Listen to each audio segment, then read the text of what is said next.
VEGA Dynamic Pointer is a very important feature of VEGA program. It is used in various commands for drawing polylines, drawing double lines, drawing steps, inserting blocks, etc. We're looking at a point cloud. Let's talk about a serious problem. This is a wall, and I want to draw a line across the top of the wall. I set OSnap to snap to the point of the point cloud. But when I draw, I can't see or understand if the snap is to the top, bottom, or middle of the wall.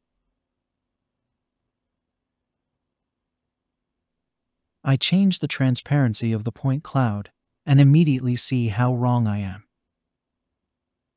This is a real and serious problem, and let's see how the VEGA program will help you solve it and give you the possibility to determine exactly where and in what coordinates your pointer is located. This is our chosen viewpoint, and we see our point cloud in isometric view. Let's run the VEGA dynamic pointer. We see the coordinates changing all the time as I move the pointer, and we see a changing circle. The size of the circle and the size of the coordinate text changes depending on whether I'm moving closer or farther away. So at any given time, I know exactly where I am. I can now know for sure if I'm at the top or the bottom of the wall. Let's take a look at the car. I can clearly see the coordinates on the ground, on the engine, it's on the roof. Let's go back to our view. We have 4 numbers. The first 3, x, y, z, are current coordinates. The 4th number is the distance from the nearest measured point in the current view. VEGA dynamic pointer sets 0 on the nearest measured point and shows the distance from it in the plan of the current view. We'll talk a lot more about how this works, but for now I want to show you how it works when you draw a polyline in VEGA. Notice that I am looking at the surface from a viewpoint, not from the top. Let's draw a polyline in the middle of the road.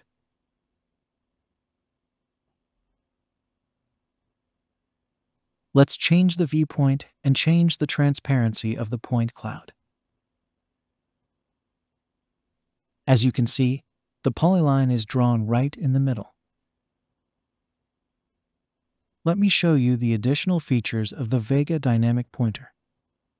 We can change the color of the coordinate text by pressing the T key.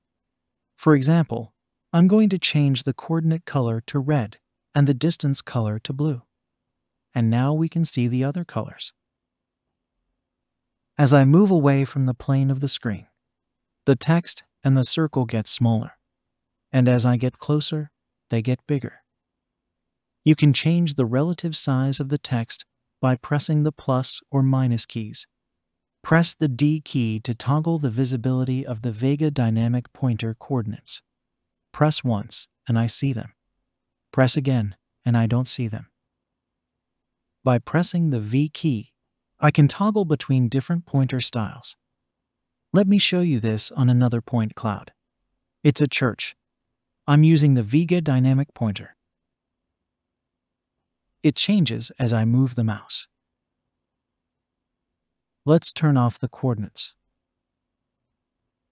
By pressing the V key, I can toggle between different VEGA dynamic pointer styles. Dynamic, flexible dynamic, unchanging dynamic, or unchanging. When I move the pointer, it doesn't just show me a regular circle.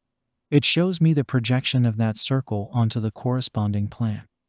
Roof, wall, or ground. With the flexible dynamic style, the cursor changes size. With the unchanging dynamic style, the size will always be the same, whether we move away from the screen or come closer. If we turn on the unchanging style, we will see a cross. We can turn coordinates on or off at any time. Let's draw a polyline along the edge of the building. We use the command Draw Polyline by Point Cloud. The style has not changed. The program remembers the last setting. Let's run the command Draw Polyline by Point Cloud and draw a polyline along the edge. In the VEGA program, there are many different ways to draw a polyline very accurately and very precisely from a point cloud. But we will talk about that in other lessons.